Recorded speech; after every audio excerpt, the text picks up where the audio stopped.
we are doing volume surface area of class 9 from NCERT and guys एक और बात आपके साथ शेयर करनी है. I'm getting very good response from you guys. So आपके कमेंट्स बहुत अच्छे अच्छे आते हैं, उनको पढ़कर बहुत अच्छा मोटिवेशन मिलता है मुझको. और keep writing these type of comments and keep asking me doubts over there. आप लोग doubts भी पूछ रहे हैं and I am continuously replying you guys. Okay?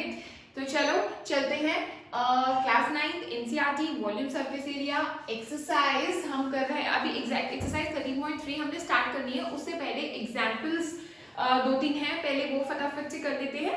Example number 4.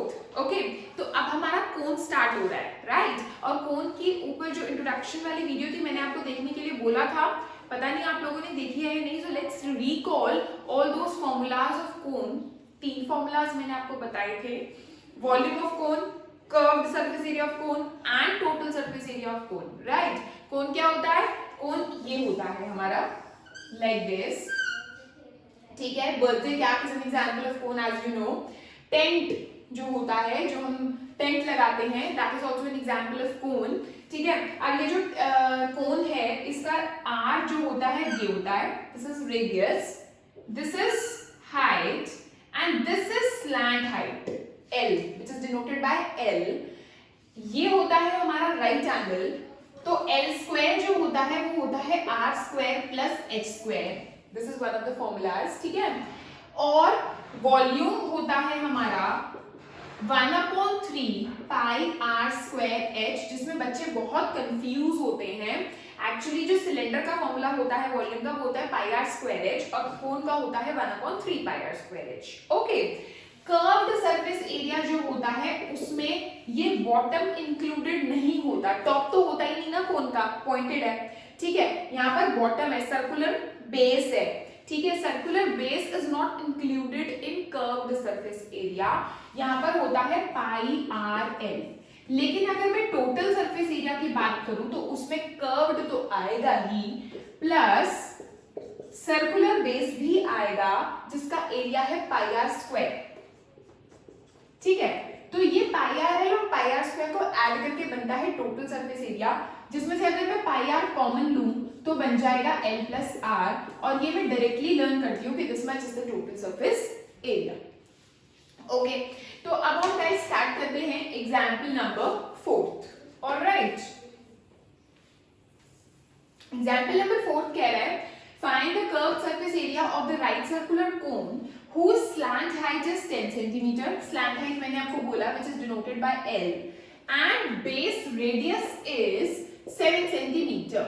और curved surface area मैंने आपको बताया क्या होता है, पाई आर एल, ठीक है. R भी है, L भी है, H की जरूरत है ही नहीं, तो हम सीधा 22/7 दोनों सेंटीमीटर्स में कुछ भी नहीं करना, just substitute these values. R की जगह 7 एंड L की जगह 10 सेंटीमीटर स्क्वायर. 7 से 7 cancel out, so answer will be 220 centimetre square. Okay, चलते हैं नेक्स्ट क्वेश्चन पे. बहुत इजी था, है ना. नेक्स्ट क्वेश्चन करते हैं. The height of the cone is 16 centimetre. Height जहां पर लिखा है दैट मींस वो नॉर्मल हाइट की बात कर रहे हैं. And if it is mentioned slant height then only it is L. If only height is written, then they are talking about normal height, that is H. Okay, vertical height you mean to say. I mean to say base radius is 12 centimeter, that is R is 12 centimeter. Find the curved surface area. अब बच्चों curved surface area के लिए तो हमको पाई R L चाहिए, है ना. पाई R L है फॉर्मूला, बट यहाँ पर तो मेरे को L नहीं गिवन है, तो दैट मीन्स इस H और R से पहले मेरे को L निकालना पड़ेगा, राइट. तो L square is equal to R square plus H square. हमने फॉर्मूला पढ़ा अभी मैंने रिकॉल करवाया आपको. तो L square is equal to, देख लो पहले सब कुछ सेंटीमीटर्स में है ना. Yes, everything is in centimetres, no need to change it, no need to convert them. So 16 का स्क्वायर 12 का स्क्वायर प्लस 16 का square, that means 144 plus 256, that means 400. That means L is equal to √400, right? तो हमारा आ गया L is equal to 20 centimetre. All right? अब L आ गया, अब मैं यहाँ पर पुट कर सकती हूँ ये ध्यान रखना, जिसमें 3.14 दे रखा है ना पाई, तो यूज 3.14 ओनली, अदरवाइज आपका आंसर मैच नहीं होगा, ठीक है। तो 3.14 इंटू आर, और सॉरी आर है मेरा 12 into L which is 20 centimetre square, ठीक है। तो अब मेरा क्या आ जाएगा, 3.14 इंटू ये आ गया 240 सेंटीमीटर स्क्वायर।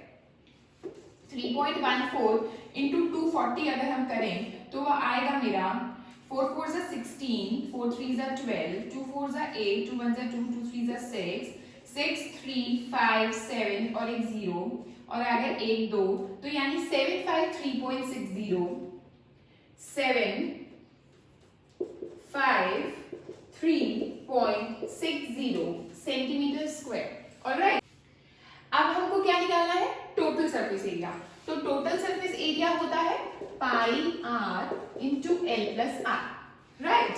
पाई की वैल्यू फिर से 3.14, आर की वैल्यू 12 ये रही, ठीक है। एल की वैल्यू जो कि हमने फाइंड आउट कर लिया 20 plus 12 centimetre square, that means 3.14 into 12 into 32 centimetre square. Okay, now here comes 3.14 into 12 2s are 24, 12 3s are 36, 37, 38, ये आ गया मेरा इंटू सेंटीमीटर स्क्वायर। अब मैं इन दोनों को मल्टीप्लाई कर देती हूँ, 384 और 3.14 को, 4 4s are 16, 3 3 1 5, चलो 384, 3 4s are 12, 5 2 3 are 10 11, ये आ गया मेरा 6 7 5 0 2 1, दैट मीन्स पॉइंट है यहाँ पर, तो that means 1205.76 centimetre square. So this is the total surface area and this much is the curved surface area. कहाँ निकाला था हमने, यहाँ पर। Okay, so these were the two examples, fourth and fifth, which were very easy. Okay guys, let's move on to next example, जो कि एक corn cob के ऊपर है। A corn cob shaped somewhat like a cone, corn cob, भुट्टा। I am sure सबने खाया होगा भुट्टा। भुट्टा is in the shape of a cone, है ना, somewhat like a cone, not exactly cone, somewhat like a cone।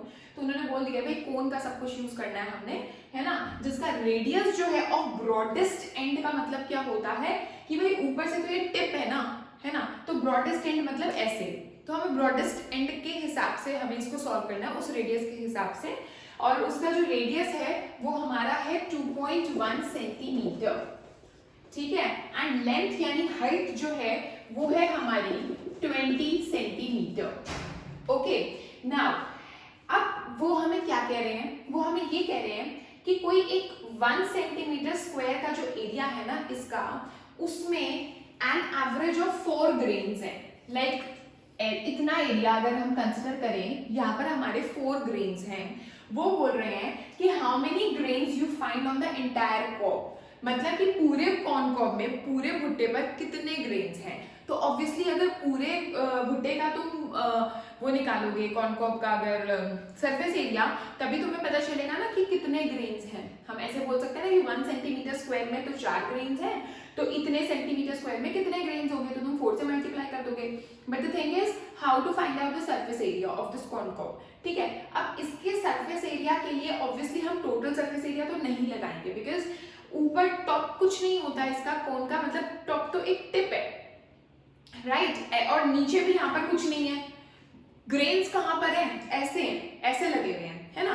तो हम यहाँ पर क्या निकालेंगे, curved surface area, that means pi R L, ठीक है, यानी 22/7 इंटू आर इंटू एल, जो कि मेरे को नहीं पता और वो मुझे निकालना है। ऑलराइट, निकालते हैं। L square is equals to R square plus H square. L मेरे को नहीं पता, आर मेरे को पता है विच इज 2.1, एच मेरे को पता है विच इज 20, राइट। अब हमारा 2.1 का स्क्वायर जो होता है वो होता है 4.41 प्लस 400, दैट इज हमारा आ गया 404.41। ये है मेरा एल स्क्वायर, तो ये मेरा एल हो गया रूट 404.41, जहां पर आकर बच्चे अटक जाते हैं। मोस्ट ऑफ द स्टूडेंट्स यहाँ पर आके अटकते हैं क्योंकि उन्हें स्क्वायर रूट निकालना ही नहीं आता है, मेरे को मालूम है। अभी जो बच्चे वीडियो देख रहे होंगे वो मन ही मन हंस रहे होंगे कि मैम को कैसे पता कि बच्चे यहाँ अटकते हैं। मेरे को पता है भाई कि कहाँ अटकते हैं बच्चे। चलो अब देखो, जो डेसिमल से मैं स्क्वायर रूट से बता रही हूँ कैसे निकालते हैं, जो कि 8th क्लास में सीखते हैं। डेसिमल से पहले जितनी भी डिजिट्स होती हैं उनकी पेयरिंग करते हैं फ्रॉम राइट टू लेफ्ट। कैसे? इधर से 2 2 की पेयरिंग। ये 2 है, यहाँ पर कॉमा लग गया, ठीक है। अब 4 है यहाँ पर, तो 2 2 जा 4, ये आ गया 2, ठीक है। यहाँ पर आ गया 4, 0 4, 2 डिजिट्स इकट्ठी नीचे उतरती हैं, 0 4 उतर गया, ठीक है। इसका ट्वाइस हम यहाँ पर लिखते हैं, जो भी होगा यहाँ पर उसका 2 से मल्टीप्लाई करो और यहाँ पर लिख दो 2 2 जा 4, ठीक है। फिर हम करते हैं 41 1 जा 41, लेकिन ये तो 0 4 है, बहुत ही छोटा है ना। तो हम क्या करेंगे, यहाँ पर एक 0 लगा देंगे और ये 2 डिजिट्स भी नीचे उतार लेंगे, लेकिन ये जो 2 डिजिट्स हैं ये डेसिमल के बाद वाली हैं, तो यहाँ पर एक डेसिमल लग जाएगा। ऑलराइट, और यहाँ पर भी अब 20 है तो यहाँ पर 2 से मल्टीप्लाई करके 40 आ जाएगा, ठीक है। अब क्या होगा, 4 0, ये हमारी 2 डिजिट्स उतर गई। चलो अब क्या होगा, 4 0 1 1 जा, क्या होता है 4 0 1, तो ये 1 और ये 1 और यहाँ पर आ गया 4 0 1, लाइक दिस, ठीक है। अब इसको हमने सबट्रैक्ट किया तो 0 4 और यहाँ पर मैं 2 से मल्टीप्लाई करूंगी तो 2 0 4 4 0 2, ठीक है। तो अब क्या करेंगे, 2 0 अपने आप से ऐड ऑन हो जाएगी क्योंकि डेसिमल के बाद वाला चल रहा है हमारा, ठीक है। अब क्या होगा हमारा 4 0 2 1 सा, तो 4 0 2 1 होता है, वो तो इससे क्या पड़ रहा है, छोटा पड़ रहा है ना। तो हम फिर यहाँ पर एक और 0 लगा देंगे यहाँ पर ऐसे, ठीक है। तो यहाँ पर क्या आ जाएगा 4 0 2, यहाँ पर ऐसे 0 आ गया और यहाँ पर हमारी 2 0 और लग गई, ठीक है। तो अब 4 0 2 0 9 जा, अगर हम करें 9 9 से 81, 9 2 से 18, 9 4 से 36, तो ये मेरा जा रहा है, देखो 3 6 1 8 8 1, ये हमारा जा रहा है, तो मैंने यहाँ पर लगा दिया 9, ठीक है। तो अब मैं क्या करूंगी, इसको ना राउंड ऑफ कर लूंगी। एक्चुअली मेरा आया क्या, L 20.109, क्या आया 20.109 आया मेरा, ठीक है। इसको मैं राउंड ऑफ कर लेती हूँ 20.11 सेंटीमीटर, ठीक है। अब क्या करूंगी, यहाँ पर पुट करती हूँ 22/7 इंटू 2.1 इंटू 20.11 सेंटीमीटर स्क्वायर। ये भी अप्रॉक्सी आएगा मेरा आंसर क्योंकि वो भी अप्रॉक्सी है ना। तो मैं यहाँ पर अगर इसको कट करती हूँ तो ये आ जाएगा मेरा 0.3, इन दोनों को मल्टीप्लाई करती हूँ तो आता है मेरा 6.6 इंटू 20.11 सेंटीमीटर स्क्वायर। 2011 66, 660 12, 660 और 12, दैट मीन्स 1 3 2 7 2 6 1 2 3, यानी मेरा आंसर आ गया ये कर्व्ड सरफेस एरिया का। अब एनसीईआरटी में अगर आप देखो तो उन्होंने यहाँ पर भी राउंड ऑफ करके अप्रॉक्स आंसर लिखा हुआ है। अगर बिल्कुल ही उनके हिसाब से चलना है, वैसे तो आप ऐसे भी कर सकते हो और इसको 4 से मल्टीप्लाई कर सकते हो। अगर बिल्कुल ही उनके अकॉर्डिंग चलना है, उनसे आंसर मैच करना है, तो उन्होंने इसको राउंड ऑफ कर रखा है क्योंकि ये 6 इज ग्रेटर देन 5 ना।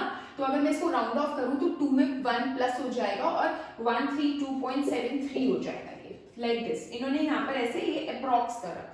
तो बिल्कुल अगर उसके अकॉर्डिंग करना है तो आप ये you can go for with this one, और otherwise this is also correct. And now you can write कि लास्ट में अब हम ये लिख सकते हैं कि 1 सेंटीमीटर स्क्वायर ऑफ एरिया में तो 4 ग्रेन्स हैं, ठीक है।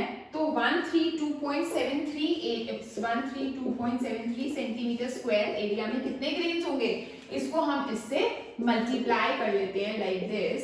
4 3 12, 4 7 28 29, 4 2 8 9 10, 4 3 12 13, 4 5, so 530.92 ग्रेन्स। एंड अगर मैं इसको भी राउंड ऑफ करूं तो मेरा आ जाएगा 531 grains answer. So this question is very easy to understand, but the thing is बच्चे कहाँ पर अटकते हैं कैलकुलेशन में। सबसे पहले तो उनको स्क्वायर रूट नहीं निकालना आता, उसके बाद स्क्वायर रूट के बाद फिर यही राउंड ऑफ करना और ये सब थोड़ा सा प्रॉब्लम क्रिएट करता है। सो मैंने आपको सारी कैलकुलेशन भी इसीलिए करके दिखाई कि कहीं पर आप अटको ना, ठीक है। So these were 3 examples. Before exercise 13.3. Alright, so आगे 13.3 हम अपनी नेक्स्ट वीडियो में स्टार्ट करेंगे बच्चों. ठीक है, keep writing in comment section and do subscribe my channel, do share my videos to others. Okay, thank you so much.